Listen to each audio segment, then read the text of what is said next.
Hello my dear friends, welcome back to my channel. कैसे हैं आप लोग? आई होप आप लोग बहुत अच्छे होंगे और आपकी पढ़ाई बहुत ही अच्छी चल रही होगी।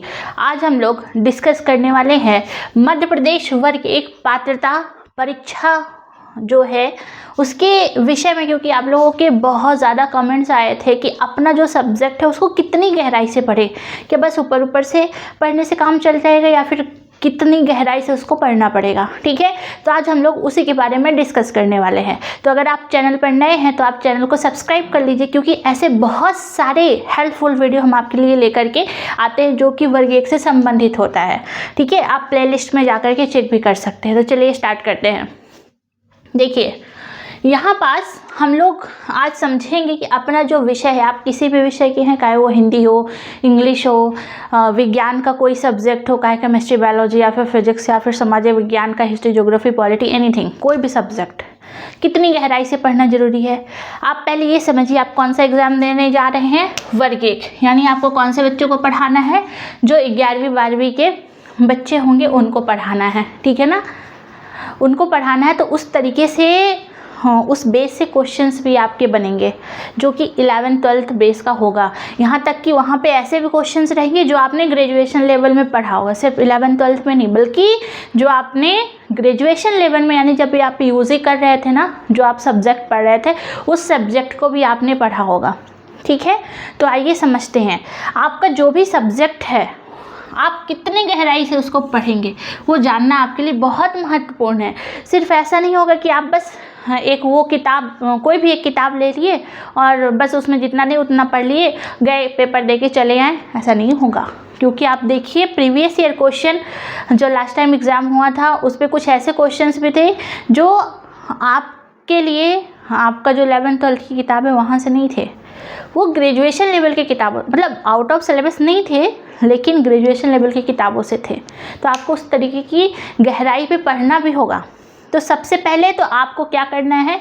सबसे पहले तो हम हमेशा बोलते हैं, आपके पास सबसे पहले तो आप अपने सिलेबस को देखिए। आप किसी भी सब्जेक्ट के हैं, आपके पास सिलेबस होना चाहिए, हार्ड कॉपी होना चाहिए। ठीक है, हार्ड कॉपी होना चाहिए। कितना गहराई से आप पढ़ेंगे? सबसे पहले उस सब्जेक्ट के सिलेबस को गहराई से देखिए, क्या टॉपिक है, कितने यूनिट है, कौन कौन से।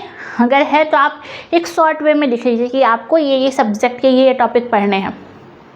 ठीक है, सबसे पहले आप सिलेबस का एनालिसिस करिए, भले 1 2 3 दिन लगे, सिलेबस अच्छे से कवर करिए, एक एक टॉपिक पढ़िए। आपको पता होना चाहिए आपको पढ़ना क्या है।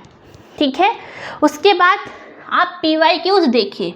ज़रूरी नहीं है कि आपने कभी उस सब्जेक्ट को, क्या आपने लाइफ में कभी, ज़रूरी नहीं है कि आप PYQs तभी उठाएं जब आपको सिलेबस कवर हो जाए। नहीं, आप पढ़ाई स्टार्ट करने से पहले PYQ ज़रूर देख लीजिए। PYQ देखना क्यों इम्पॉर्टेंट है? आप टेस्ट, क्योंकि आप बचपन से पढ़ते आ रहे हैं, ठीक है ना, आपने पूरा स्कूल लाइफ वो सब्जेक्ट को पढ़ा है, अपने ग्रेजुएशन में पढ़ा, अगर आपने PG किया उसमें पढ़ा है, तो आप सबसे पहले तो अपने सब्जेक्ट का मॉक लगाइए। आप देखिए कि आपके पहले कितने मार्क्स आ रहे हैं। सिर्फ मार्क्स के लिए नहीं, क्वेश्चन के पैटर्न को समझने के लिए सबसे पहले आप PYQ उठाइए। PYQ आपको ESB की वेबसाइट में आपके सब्जेक्ट का मिल जाएगा, हम आपको कई बार बता चुके हैं। ठीक है, आप वहाँ जाइए और PYQ लीजिए, सॉल्व करिए। आपके कितने मार्क्स आ रहे हैं, मार्क्स पे मत जाइएगा, आप ये देखिए कि कौन से टॉपिक है, क्या हम उस टॉपिक के टच में हैं, क्या हमने उसके बारे में कभी सुना है। तो पहले तो आपको ये 2 काम कर लेने हैं। ठीक है, उसके बाद आप, क्योंकि कितनी गहराई में जाना है उसकी बात हम लोग कर रहे हैं, तो सबसे पहले आप अगर किसी भी सब्जेक्ट के हैं तो आपका होना चाहिए, आपको अपना फाउंडेशन सब्जेक्ट स्ट्रॉन्ग करना है, एकदम से स्ट्रॉन्ग करना है। आपका जो भी सब्जेक्ट है उसको बहुत ही अच्छी तरीके से जो है स्ट्रॉन्ग करना है, मतलब बहुत मजबूत करना है। और उसके लिए आपको बेसिक से स्टार्ट करना पड़ेगा। अगर आपको आता है तो आप बेसिक से स्टार्ट करिए। और वो बेसिक किताबें कौन सी हैं? हम हमेशा से बताते हैं आपको, NCERT की किताबें जो लाइ लेवल है। और NCERT किताबें इसलिए महत्वपूर्ण है क्योंकि इस पर ट्रस्ट भी किया जा सकता है और यहाँ से क्वेश्चंस भी बनते हैं। तो NCERT की किताबें पढ़ना बहुत ही ज़रूरी है आपके लिए। ठीक है, NCERT की किताबें पढ़ना पड़ेगा आपको। अगर आप हिंदी इंग्लिश सब्जेक्ट के हैं तो उसकी बात नहीं कर रहे हैं, जो लोग सोशल स्टडी साइंस वाले हैं उन लोगों की बात कर रहे हैं, NCERT की किताबें। और जो लोग हिंदी इंग्लिश वाले हैं वो अपना PYQs देखिए, किस तरीके से पैटर्न पूछा जा रहा है, ठीक है। फिर आप अपने ग्रेजुएशन लेवल की किताबों को पढ़िए। ग्रेजुएशन लेवल की किताबें में आप देखेंगे हिंदी इंग्लिश वाले बहुत सारा पार्ट जो है दिया रहता है। और जब आप लोग का फाउंडेशन स्ट्रांग हो जाए, और सिर्फ पढ़ना ही नहीं है एनसीईआरटी की किताबें, आप एक हफ्ते में 2 या 3 दिन पतली किताबें 6, 7, 8 की बहुत पतली पतली 2-3 दिन में भी ख़त्म कर सकते हैं। एक दिन में 2-3 चैप्टर्स आप खुद पढ़ने बैठिए ना, खुद रीड करिए, हाईलाइट करिए और उसका शॉर्ट नोट्स बनाइए पेजेस में, ठीक है। ये आपको करने हैं। ये करने के बाद जब आपकी एनसीईआरटी किताबें हो जाए 6 to 12 ऑल, ठीक है। और हाँ, अगर आप साइंस वाले हैं तो साइंस का पूरा सेक्शन नहीं पढ़ना है, सिर्फ केमिस्ट्री के उसी चैप्टर्स को पढ़ना है जो उसमें दिया हुआ है। अगर आप फिजिक्स के तो फिजिक्स के उन्हीं चैप्टर्स को पढ़ना है। अगर आप बायोलॉजी के तो बायोलॉजी के उसी चैप्टर्स को पढ़ना है, पूरा नहीं पढ़ना है, ठीक है। जो सब्जेक्ट है आपको मात्र वही यूनिट पढ़ना है, वही चैप्टर पढ़ना है, वही सब्जेक्ट का सेक्शन पढ़ना है। जब आपकी एनसीईआरटी की किताबें हो जाएं तो आपको अपने ग्रेजुएशन लेवल की किताबों को उठाना है। अगर आपके पास ग्रेजुएशन लेवल की बुक्स अवेलेबल हैं तो आप देखिए पहले सिलेबस में, आपके सिलेबस में कौन कौन से टॉपिक, ये नहीं कि आप पहले पन्ने से लेकर के अंतिम पन्ने तक पढ़ना शुरू कर दे, पता चला साल भर लग जाए। जो चीज़ आप 3 साल पढ़े हैं वो 1 साल पढ़ते हुए लग जाए आपको, नहीं, वो आपको नहीं करना है। आप अपने सिलेबस को उठाइए, उसमें देखिए कौन कौन से टॉपिक दिया हुआ है डीप में। उस डीप में जाने के लिए आपको अपने ग्रेजुएशन लेवल किताबों को जब आप खुद पढ़ के आए हैं ना, तो आपको पता होगा कि कौन से सेक्शन में क्या चीज़ दिया हुआ है, आप वहाँ से कवर कर लीजिए, ठीक है। तो ग्रेजुएशन लेवल की किताबों को भी आपको पढ़ना है, क्योंकि सिर्फ एक किताबों से आपका काम नहीं चलने वाला। जब ये सारी चीज़ें हो जाएं, ये सारी चीज़ें ख़त्म करने के बाद फिर कोई भी एक आपको ऑथेंटिक किताब भी लास्ट में पढ़ना पड़ेगा। ये 2 किताबें तो आपको अपना फाउंडेशन स्ट्रॉन्ग करना है, मतलब आपको अपना बेसिक स्ट्रॉन्ग करना है, आपका जो सब्जेक्ट है वो स्ट्रॉन्ग करना है। इतना गहरा आपको जाना पड़ेगा, ठीक है, इतनी गहराई से पढ़ना पड़ेगा। फिर कोई एक आप ऑथेंटिक किताब, ये सब करने के बाद कोई एक आप, वैसे तो यहाँ तक तो आपका सिलेबस हो जाएगा, लेकिन एक अपने सेटिस्फेक्शन के लिए कि मुझे मेरा सिलेबस बिल्कुल बढ़िया तरीके से हो गया, जो कुछ छूटा हुई है, तो वो आपकी कोई एक ऑथेंटिक किताब जो है आप उसको ले सकते हैं। वैसे एमपी के लिए, एमपी में वर्ग 1 के लिए वैसे ये किताब है अरिहंत पब्लिकेशन की, सभी सब्जेक्ट की आती है, आप इसको ले सकते हैं, सभी सब्जेक्ट की है। ये देखिए, आप इसको देख सकते हैं, इसको आप कवर करिए, ठीक है। कोई भी मतलब सिर्फ यही नहीं, आपके पास कोई भी ऑथेंटिक किताब है उसको कवर करिए, ठीक है। और उसके साथ ही साथ आप उस सब्जेक्ट का पीवाईक्यू उसके लिए हमें हमेशा बोलते हैं यूथ पब्लिकेशन की बुक, यूथ पब्लिकेशन की बुक को सॉल्व करिए। बहुत अच्छी किताब है वो। जितने भी पीजीटी में आए हुए एग्ज़ाम्स हैं ना, आपको सारे स्टेट लेवल का हो, सेंट्रल लेवल का, सब कुछ मिल जाएगा। पीवाईक्यूज़ के साथ साथ आपको वहाँ पे बहुत सारे एक्स्ट्रा क्वेश्चंस भी मिलेंगे, आप उसको कवर करिए, एमसीक्यूज़ को कवर करिए, ठीक है। ऑथेंटिक किताबें जब हो जाए तब आप मॉक लगाना फिर स्टार्ट कर दीजिए लास्ट में। अभी एग्ज़ाम का पता नहीं है कब होगा, दिसंबर के बाद जनवरी भी जा सकता है या दिसंबर में भी हो सकता है, तो कितना समय लगेगा किसी को नहीं पता है। तो इसीलिए आप फिर मॉक लगाने स्टार्ट करिए। मॉक में कहाँ नंबर कम आ रहे हैं, कौन से टॉपिक गलत हो रहे हैं, फिर आप रिपीट करिए चीज़ों को। अब आप फिर से दोबारा एनसीईआरटी और ग्रेजुएशन लेवल किताबें उठाने नहीं जाएंगे, आपने इसको जो पढ़ के नोट्स बनाए हैं ना, उस नोट्स को रिवाइज करेंगे, बार बार करेंगे, 1000 टाइम करेंगे, ठीक है। तो ये समझ जाइए, इतनी गहराई से जो है आपको पढ़ना पड़ेगा, इतना गहरा आपको जाना पड़ेगा, तब जा कर के कोई भी एग्ज़ाम को क्वालिफाई करने के चांसेस बढ़ेंगे। और ये सब करने के बाद आपका कॉन्फिडेंस खुद आपको समझ में आए कितना ऊपर हो चुका है, ठीक है। ये करना बहुत ज़रूरी है, आपको ये करना ही पड़ेगा।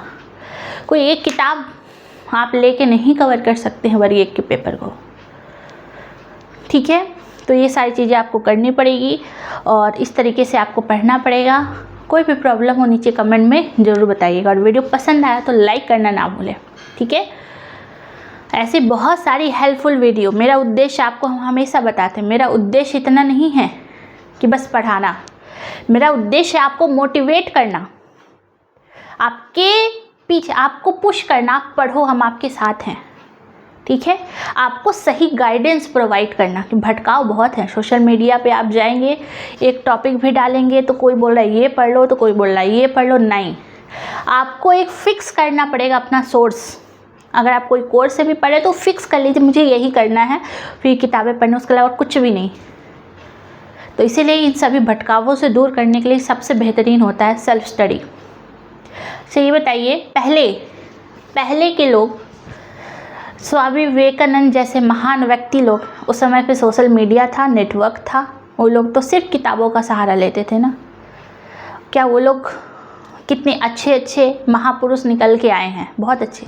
किताबें पढ़ना ना भूलें, किताबों का सहारा लीजिए। जब आप वो किताब पढ़ते हैं, वो लाइन में देखते हैं, अपनी आंखों से उसको देखते हैं, हाईलाइट करते हैं, पढ़ते हैं, तो आपकी आंखें जब बंद भी रहती है, कभी क्वेश्चन लगा रहे होते, तो वो चीज़ आपके दिमाग में आता है कि हाँ मैंने ये चीज़ कहीं पढ़ा था, वो चीज़ उस पेज के उस लाइन में था, वो पिक्चर आपके दिमाग में फिट हो जाती है। किताबें, सबसे अच्छी दोस्त हमारी किताबें होती हैं। किताबों का सहारा आप लीजिए। अगर आप बस इतनी किताबें आप रिलायबल करके एकदम फुल कॉन्फिडेंस के साथ, बट आप इतना पढ़ लीजिए ना, आपको कहीं कुछ पढ़ने की, कोई वीडियो देखने की ज़रूरत ही नहीं पड़ेगी। ठीक है। तो ये सब चीज़ें टाइम वेस्टिंग भी है कहीं ना कहीं, और भटकाव बहुत है। ठीक है।